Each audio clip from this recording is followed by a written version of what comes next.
Total perception. Why separation prevents us from seeing reality completely.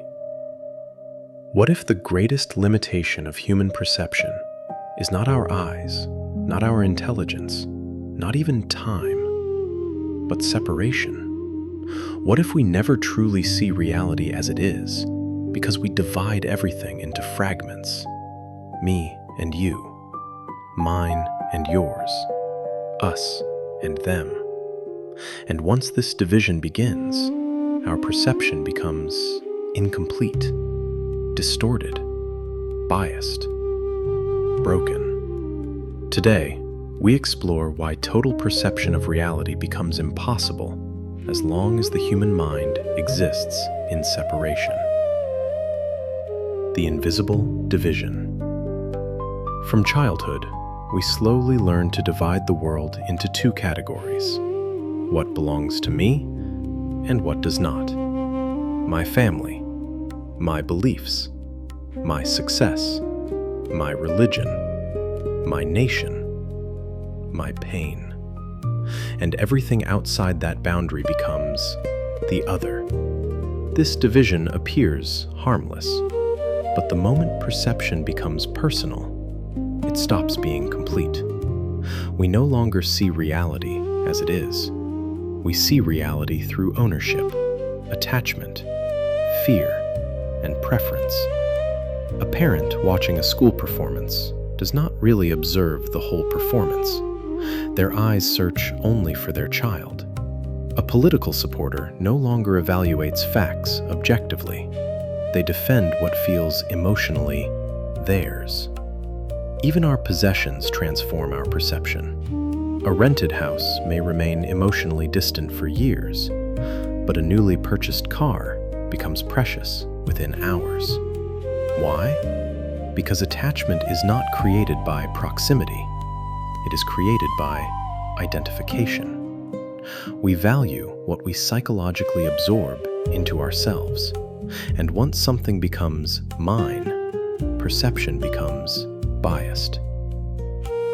The psychology of separation. Modern psychology has discovered hundreds of cognitive biases, but many of them emerge from one central illusion: the illusion of separation. We value our own ideas more than others, our suffering more than others, our effort more than others. Psychologists call this the endowment effect.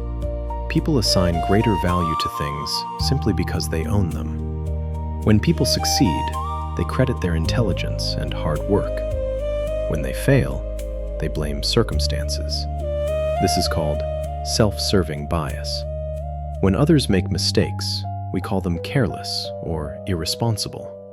When we make the same mistakes, we explain them away with circumstances. This is called fundamental attribution error. Again and again, human perception bends itself around the center called I. And because of this, humanity does not experience reality directly.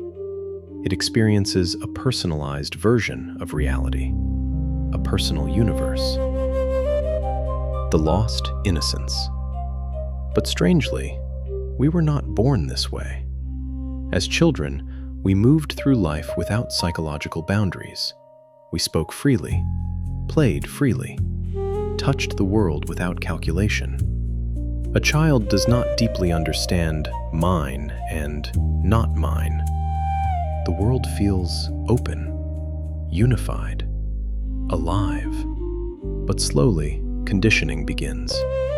Comparison, competition, possession, identity. And gradually, the pure perception of childhood becomes fragmented. The mind constructs a psychological wall around itself, and from that moment onward, human beings stop seeing the whole. They only see fragments connected to themselves. Why conflict becomes inevitable. Where there is separation, conflict becomes unavoidable. Because every individual gives greater importance to their opinion, their contribution, their identity, their suffering. even cooperation becomes difficult. Two people may work together physically while remaining psychologically divided. Two corporations may merge financially while internally competing for dominance. Nations speak of peace while protecting self-interest above humanity. As long as perception is divided, harmony remains impossible. Because harmony requires seeing without bias, without the constant movement of I matter more. What is love?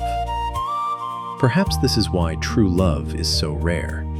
What we usually call love is often attachment, dependence, pleasure, or possession. But real love may be something entirely different. Love may begin only when the psychological center, the I, becomes silent. Because separation requires two, me and the other. But when the dominance of me disappears, division disappears with it. And what remains is direct relationship. Without control, without ownership, without psychological walls. In that state, perception is no longer fragmented. One sees completely. Perhaps total perception is nothing but the experience of pure love, a state in which observer and observed are no longer separate.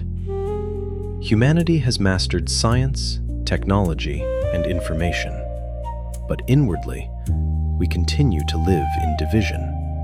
And as long as the mind remains trapped in me and mine, our perception of reality will remain incomplete.